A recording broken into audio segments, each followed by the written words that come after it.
Coucou, salut à tous, bienvenue sur ma chaîne YouTube. C'est un plaisir d'être là et de faire cette vidéo.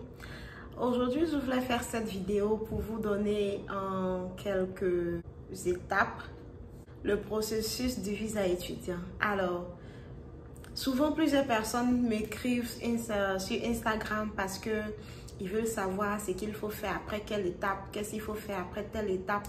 Aujourd'hui, j'ai décidé de faire cette vidéo pour vous donner un aperçu clair et puis direct des étapes par lesquelles vous aurez à passer jusqu'à l'interview au niveau de l'ambassade.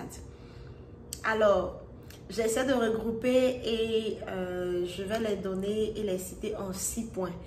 On peut les découper et puis ça serait encore plus long ou bien les regrouper encore plus, mais je me dis qu'en 6 points, ça sera facile pour vous de suivre ces étapes-là jusqu'à arriver à l'interview au niveau de l'ambassade.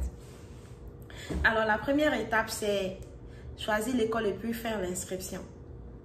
Ça, c'est la première étape. Vous choisissez une école, vous faites l'inscription et vous attendez que l'école vous réponde. Quand ils vous répondent, ils vont vous demander certains dossiers.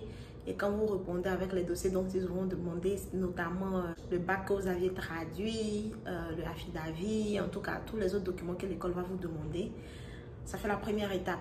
Quand vous allez répondre avec tous ces dossiers, la deuxième étape, c'est que l'école va vous répondre en vous envoyant le I-20. C'est la deuxième étape. Lorsque vous avez le I-20, ce que vous devez faire, qui est la troisième étape, c'est de payer les frais de service. Je vais vous donner par ordre en fait. Les frais de service. Après, ça va payer les frais de service.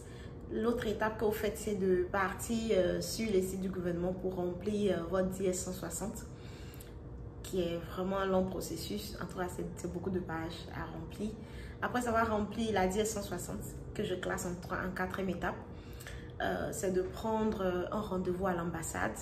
Et après avoir pris votre rendez-vous, payer les frais évidemment de rendez-vous et prendre rendez-vous à l'ambassade. Et puis la septième et dernière étape, c'est de partir vous présenter pour votre interview.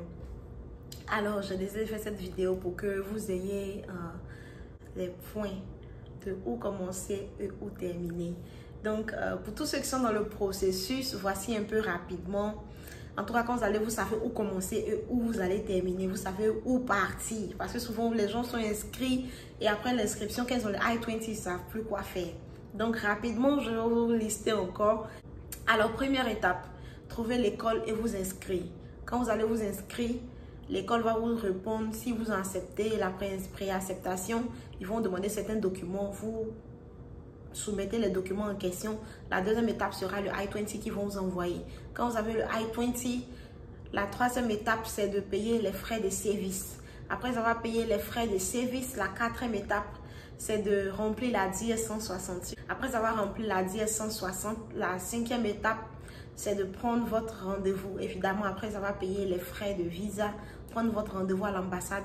Et puis la sixième étape, c'est de vous présenter à l'ambassade. Donc, en ces 6 points-là, vous avez la possibilité de savoir où commencer et où terminer. Donc, vous pouvez suivre cette vidéo, vous pouvez prendre cette vidéo comme un guide en fait, pour vous guider de là où commencer et là où terminer. Alors, c'est ce que je voulais partager avec vous. Surtout, ne perdez pas espoir. Certaines personnes ont essayé, ça n'a pas marché. Ne perdez pas espoir. Retournez la prochaine fois et essayez encore votre chance pour la deuxième fois.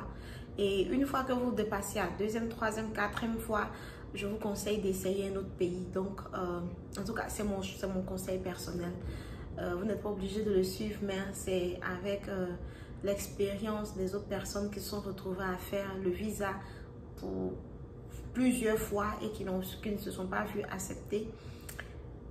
C'est un avis personnel en fait. Ça ne veut pas dire qu'après avoir essayé jusqu'à 3-4 fois, vous ne pouvez plus jamais avoir le visa, non.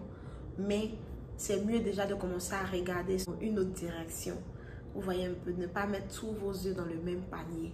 Voilà. Alors, je vous souhaite de passer une très bonne journée et un bon début de semaine et que le Seigneur veille sur vous. Merci beaucoup et bye bye.